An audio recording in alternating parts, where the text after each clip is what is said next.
काय म्हणते का रिक्षा झाले सोलापूरला भरमसाठ हां भरपूर शासनाने परमिट सोडलेलं आहे त्यामुळे आमच्या रिक्षावर परिणाम झालेला आहे भरपूर परिणाम झालेला आहे तर जेमतेम पोटावर मिळेल तेवढं व्यवसाय होत आहे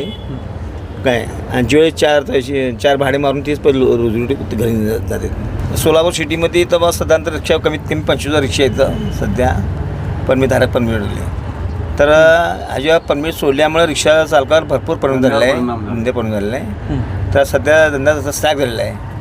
तर गावाला माहिती आहे का बरेचसे तरुण रिक्षाचा झाला कधी रिक्षा व्यवसायामध्ये आले सर्व रिक्षा चालक आली ती काय ते काम नाही धंदा बेकार आहे सर्व सोलापूरला उद्योग क्षेत्र बंद आहे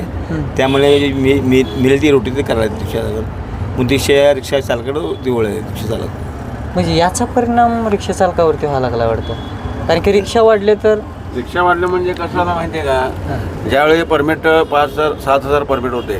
2016 पासून जी परमिट सरकारनं सोडली आहे मग तिथून जे असं म्हणजे किराणा दुकानमध्ये आपण गेल्यावर कसं माल आणतो तसं परमिट द्यायला ना भाड्याचं जर गाडी असली तर 150 रुपये शिप आहे आता. शिप 150-200 मोठ्या गाडीला 250 आणि लहान गाडीला 150 म्हणजे सर्वसाधारण कॉम्पॅक्ट रिक्षावाला 400 ते 450 रुपये कमवत आहे 12 तास राबल्यानंतर.